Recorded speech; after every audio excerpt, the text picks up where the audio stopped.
देखिए इसमें क्या हम समझाना चाह रहे हैं, इसमें समझाना ये चाह रहे हैं कि ई E M A E M A एक मूविंग एवरेज आता है। उसका 9 एम का लगाइए। जब 9 एम के जब जब ट्रेंडिंग मार्केट चल रहा है, देखिए ट्रेंडिंग ये ऊपर जा रहा है। जब इसके ऊपर चला गया, इसके ऊपर चला गया, तो समझिए कि मार्केट पे बहुत ज़्यादा बायर प्रयोग हो रहा है, बाइंग किया जा रहा है। और बाय किया जाता है, तो जब तक 9 एम के ऊपर है तब तक आप मजबूती हैंडल में है, ठीक है। जैसे यहाँ तक देखिए मजबूती है, आपको निकलना कहाँ है। जैसे इंडेक्स के चार्ट में कहाँ मार्केट मूव किया, नीचे की ओर आने के लिए किया। इस मानते हैं कि चार्ट के अनुसार ही चलता है, तो इसमें आपको सपोर्ट और रेसिडेंट भी मालूम होना चाहिए, उसका भी आपको दिमाग रखना चाहिए, प्रयोग करना चाहिए नॉलेज के साथ। और सपोर्ट और रेसिस्टेंस साथ कैंडल स्टिक की भी जानकारी चाहिए। जैसे देखिए एक हैमर कैंडल बनाया, हैमर के बाद एक ये हैमर बनाया, हैमर का ग्रीन बनाया, तो इसमें आप एंट्री मत कीजिए। ना इसमें आपको ये इंडिकेटर ना इंडिकेट करने के लिए कह रहा है। इसको आप प्राइस एक्शन और इंडिकेट चाहते, price action, support and resistance और कैंडल, तीनों हमारा ये तो तीनों स्ट्रॉन्ग है, ये तीनों पर सबसे पहले विचार करेंगे। ये इंडिकेटर का हम सबसे बाद में प्रयोग करेंगे, पहले हम ये तीनों का देखेंगे। आप मेरे पास नॉलेज है, जिनके पास नॉलेज है उनके प्रति कह रहे हैं। जैसे मेरे पास नॉलेज है प्राइस एक्शन का, इंडेक्स चार्ट का, कैंडल का, हम उसको सबसे पहले प्रयोग करेंगे, ठीक है। उसके बाद हम इंडिकेटर का प्रयोग करेंगे।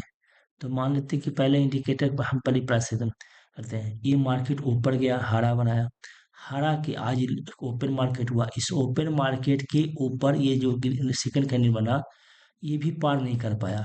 और जब पार नहीं कर पाया और जैसी रेट बना, तब हमको समझ जाना चाहिए कि अब इसमें सेलिंग प्राइस होना है, अब सेल करना है। अब सेल जैसी करना है, तो इससे तो हम नहीं करेंगे। ये तो मेरा डोजी कैंडल है, अभी तो निर्णय नहीं दे रहा है कि किधर करिए सेल। क्या कि सेल डोजी के बाद ऊपर बनेगा तो ऊपर लेके चला जाएगा। कोई जरूरी नहीं कि ये दोनों पार नहीं किया तो ये नहीं किया। लेकिन जैसी डोजी के बॉडी के नीचे बना, अब हमको समझ में आ गया कि अब हमको सेल साइड ही ट्रेड करना है। सेल साइड ट्रेड करना है, तो ये भी देखना है कि सपोर्ट कहाँ है। सपोर्ट इसके यहाँ है, तो यहाँ पर हमको सपोर्ट बन रहा है, तो हम यहाँ पर हमको मार्केट में जो भी पैसा मिलेगा लेके निकल जाना है, और नीचे की इंतजार नहीं करना है। फिर इंतजार करेंगे तो फिर इसके बाद देखेंगे, इसके बाद मार्केट नीचे चल गया, फिर हम एंट्री करेंगे। तो थेथोलॉजी नहीं करना है, जबरदस्ती नहीं करना है।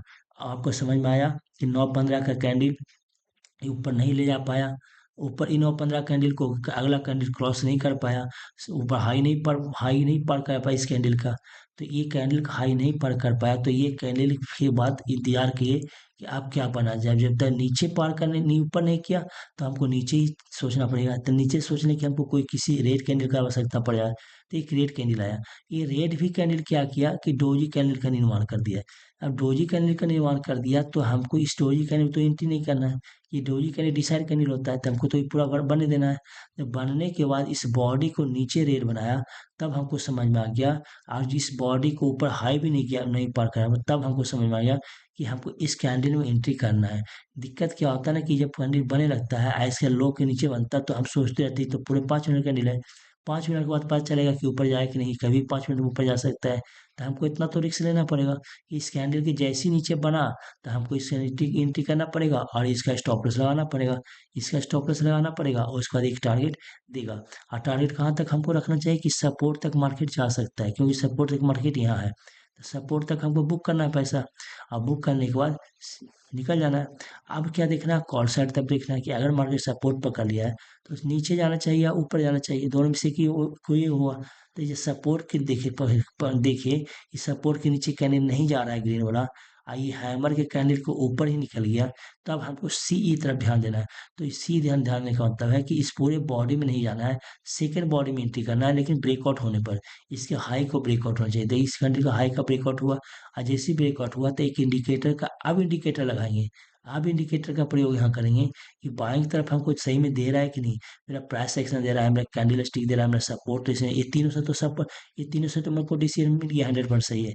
अब हम सोचेंगे कि कैंडल इसका प्रयोग करें, इंडिकेटर का प्रयोग करें। तो इंडिकेटर का प्रयोग किया, तो हमको इंडिकेटर भी डिसीजन दे दिया कि नहीं, अब मार्केट ऊपर जाना है, इसी में हमको यहाँ पर एंट्री कर जाना है। तो एंट्री क्या करना है, देखिए एंट्री कितना पर की, एंट्री के मिनट का कैंडल है, ये है ये है 955 का, तो 955 कैंडल का हाई है भाई, ये कैंडल 955 कैंडल ही है, तो हमको एंट्री पॉइंट ही बन जाएगा। तो आई बात समझ में कि एंट्री पॉइंट कैसे बनाना है 5 मिनट के चार्ट में, तो हमको एंट्री पॉइंट यहाँ बनाना है, एक से कॉल के लिए एंट्री पॉइंट यहाँ बनाना है, यहाँ बनाना है कॉल के लिए 5 मिनट के चार्ट पर, तो 5 मिनट के चार्ट में हमको कॉल एंट्री के लिए यहाँ बनाना है, यहाँ बनाना है, तो हमको यहाँ पर एंट्री पॉइंट हो जाएगा, एंट्री पॉइंट हो जाएगा यहाँ पर ही एंट्री पॉइंट, तो ये हमको एंट्री पॉइंट हो जाएगा। ठीक है, एंट्री पॉइंट हो जाएगा, एंट्री पॉइंट यही यही कैंडल का मेरा एसएल भी हो जाएगा, इस कैंडल का मेरा एसएल भी हो जाएगा, एसएल भी हो जाएगा, एसएल भी हो जाएगा, इसी कैंडल का हमको एसएल भी हो जाएगा। आया बात समझ में पूरा बात, एसएल हो जाएगा। तो हमको जीत पर नहीं करना है, एसएल पर नहीं करना ही नहीं करना है। अभी देख लेते हैं एसएल कितना पड़ता है, एंट्री पहले देख लेते हैं, एंट्री कितना है, एंट्री है इसका 300 642, तो 645 तो समझिए घुस जाइएगा, 645 का एंट्री पॉइंट है 645, एंट्री पॉइंट हुआ। आप देखेंगे कि मेरा एसएल कितना है, तो एसएल देखिए कितना है, तो एसएल इसी का इस कैंडल का देख लेंगे, ये कैंडल का देख लेंगे इंडेक्स के चार्ट पर, ये वाला देख लीजिए इंडेक्स के चार्ट पर, तो इसका लो कितना है, इस कैंडल का लो है नौ 998, 998, मतलब कि हमको 997 पंचानवे रखना पड़ेगा, इस थोड़ा सा एक कम रखना पड़ेगा, 995, 600, 555, सॉरी 595, आपको इतना एडजस्ट करना पड़ेगा। ठीक है, आपको इतना एडजस्ट करना पड़ेगा।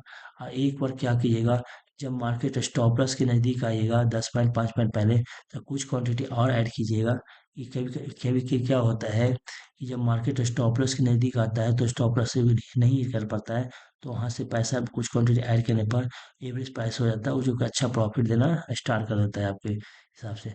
तो सारा बात समझ गए कि क्या विनती करना है। पहले तो आपको आप अपना नॉलेज पर काम रहिए, इन कैंडल स्टिक की जानकारी रखिए, साथ में सपोर्ट रेसिडेंट का जानकारी रखिए, बाद में इंडिकेटर के बारे में सोचिए, तब आप प्रॉफिटेबल हो जाइए। ठीक है, ये आपको समझना पड़ेगा। ठीक है, आप समझ गए बात को।